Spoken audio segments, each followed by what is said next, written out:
I had the opportunity not long ago to sit down with Randy Discher and Sean McDowell, two of the pastors from the staff at Constance Church here in the Twin City area, to talk about the intentional way that they have been seeing evangelism take root in their congregation.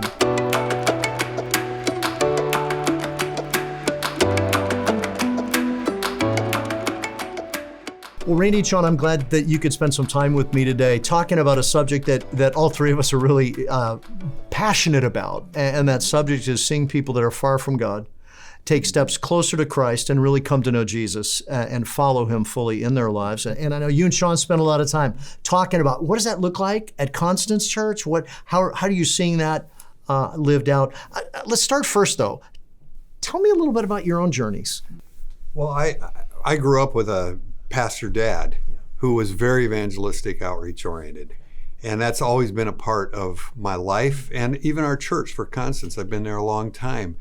But I think what led us to this new journey was a form of desperation because we had grown for many years as a church, probably a lot of transfer growth. We were a really good church, we think.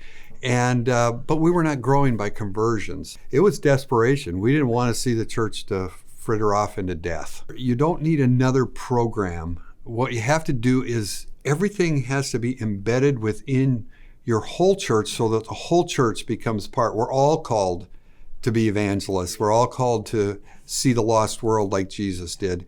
And so what did it mean to structure that? And the thing that really hit me hard was we have a structure for everything in our church but evangelism. And I'm guessing I'm talking for a lot of senior pastors that we know exactly how the nursery runs, when we wash the toys, how we do background checks and everything. But when it comes to evangelism, I go, I hope it works. I think it works, you know? And so we learned a process of how to put that into every part of our church life. And Pastor Sean has really led that for us. And so, like Randy mentioned, we got connected with the Billy Graham Center for Evangelism. One of my former graduate professors was Rick Richardson, and they the research revealed they did a study with 3,000 evangelical Protestant churches, all different sorts of evangelical Protestant churches. Yeah. And they compared the top 10% of churches who are doing evangelism well against the bottom 90% who are not doing evangelism as well. And they said, okay, what is it about this top 10%? Mm-hmm. And what that study revealed is that there were four things that stood out for that top 10%. Okay. Number one is that the pastors, more particularly the senior pastor, but also the staff, modeled evangelism. Yeah. They were living it. It's very hard to lead well what you're not living well. Sure. Mm-hmm. Sure. And number two is not only did they model it, they modeled it in a way that other people could catch it or imitate it.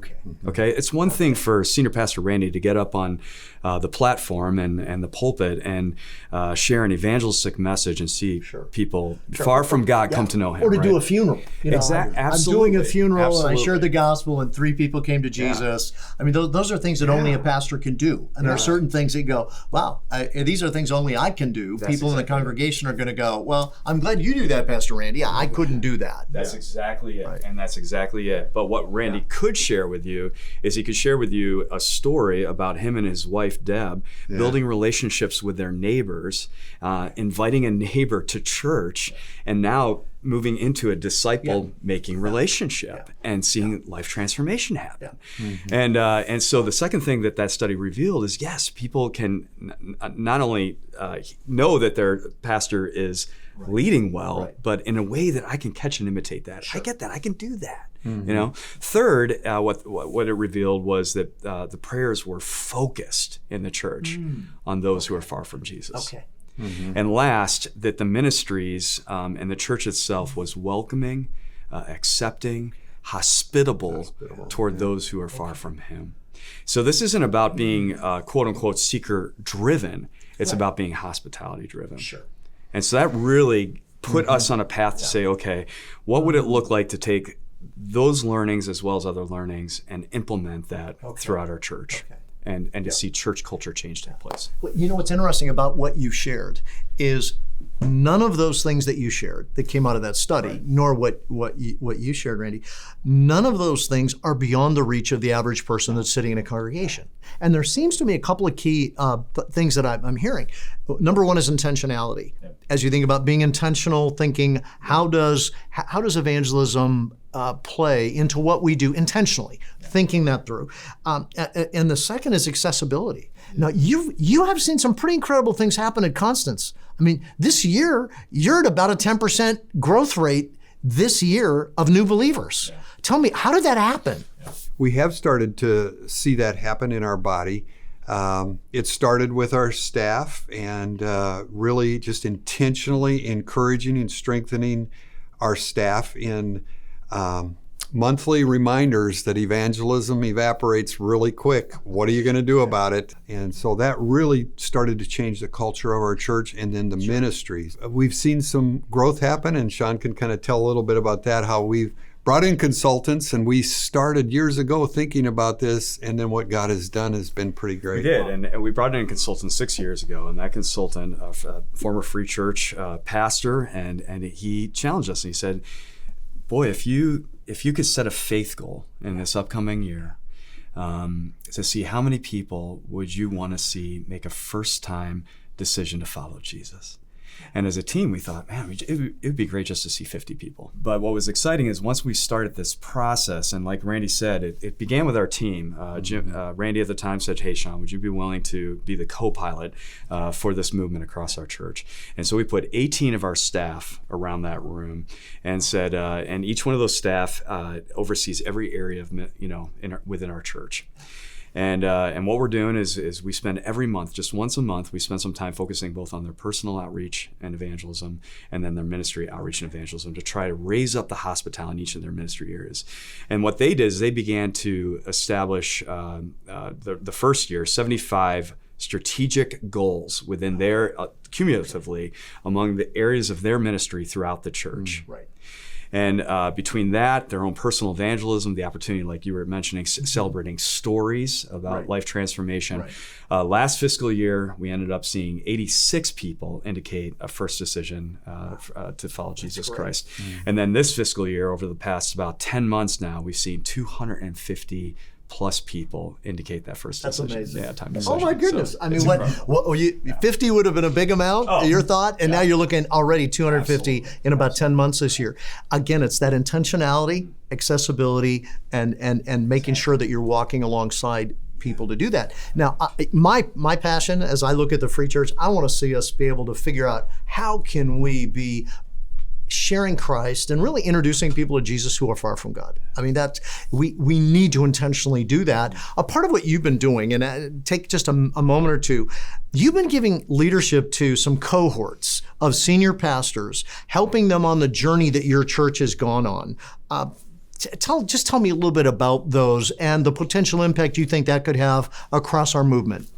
Well, there are cohorts that are done through the Church Evangelism Initiative, through Billy Graham Center at Wheaton.